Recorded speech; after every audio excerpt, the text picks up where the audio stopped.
Booking an appointment on Scotiabank is very easy. Today I'm going to show you how to do it. First of all, open up the Scotiabank app.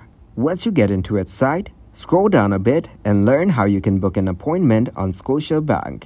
So for online appointment, booking is available on the Scotia app, Scotia Online, or on scotiabank.com. Then, simply let us know what you would like to discuss, how you would like to meet, either in a branch or on the phone, and when it's most convenient for you. And once you've confirmed the appointment time and your information, they will send you a detailed confirmation email to help you best prepare for your conversation. Then, if you need to cancel or reschedule your appointment, you can always do so from the link in the confirmation email. Now learn how by viewing the demo below. Or if you're ready, you can book an appointment online today.